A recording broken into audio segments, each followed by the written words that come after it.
Hi guys, പവിത്രം promo റിവ്യൂവിലേക്ക് എല്ലാവർക്കും സ്വാഗതം.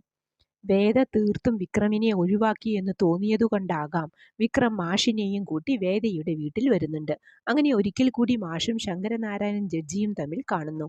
ഇതറിഞ്ഞ് വേദ റൂമിൽ ഉള്ളുരുകി കരയുന്നുണ്ട്. മാഷും ജഡ്ജിയും അമ്മയും ദീപ്തിയുമൊക്കെ താഴെ സംസാരിക്കുന്നതിനിടയിൽ വിക്രം പതുക്കെ എഴുന്നേറ്റ് വേദയുടെ റൂമിലേക്ക് വരുന്നുണ്ട്. വിക്രമിൻ്റെ ഉഷാറും ചുറുചുറുക്കും ഒക്കെ പോയി. ചലനങ്ങളെല്ലാം യാന്ത്രികമായി, മനസ്സ് നിറയെ വിങ്ങലുമായി വേദയോട് സംസാരിക്കാൻ വരുന്നു. അന്നേരം വേദ പറയുന്നത്, ഒരു ഭാര്യയും ഭർത്താവുമായി നമ്മൾ ഒരു കാലത്തും ജീവിച്ചിട്ടില്ല, അതുകൊണ്ട് ആ അവകാശവാദം വേണ്ട എന്ന്. വേദ എന്തെങ്കിലും എന്ന് ഒരു വിധം പറഞ്ഞൊപ്പിച്ച് വേദ മുഖം തിരിച്ച് കണ്ണുനീർ നിയന്ത്രിക്കുന്നുണ്ട്. ഇനി ഒന്നും പറഞ്ഞിട്ട് കാര്യമില്ല, വേദയുടെ തീരുമാനം ഉറച്ചതാണ് എന്ന് മനസ്സിലാക്കിയ വിക്രം ഓക്കെ എന്ന് പറഞ്ഞ് തിരിഞ്ഞു നടക്കുന്നു. വിക്രം പോയി കഴിഞ്ഞ് വേദ ഏങ്ങലടിച്ച് കരയുന്നുണ്ട്. അവസാന ശ്രമമായി മാഷും വേദയോട് സംസാരിക്കുന്നുണ്ട്. വേദ പറയുന്നത്, ഞാനന്ന് അങ്ങനെ ആ തീരുമാനം എടുത്തിട്ടില്ലെങ്കിൽ ഒരുപാട് പേര് ദുഃഖിക്കേണ്ടി വന്നേനെ അച്ഛാ എന്ന്.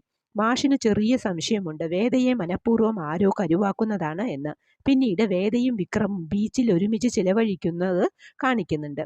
അത് വരാനിരിക്കുന്ന എപ്പിസോഡിൻ്റെ ഭാഗമാണോ അതോ അവരിലൊരാൾ ഓർക്കുന്നതാണോ എന്നറിയില്ല. ഇതൊക്കെയാണ് പ്രമോ വിശേഷങ്ങൾ. പ്രമോ ഇഷ്ടപ്പെട്ടുവെങ്കിൽ ലൈക്ക് ചെയ്യാനും ഷെയർ ചെയ്യാനും സബ്സ്ക്രൈബ് ചെയ്യാനും സപ്പോർട്ട് ചെയ്യാനും മറക്കരുത്.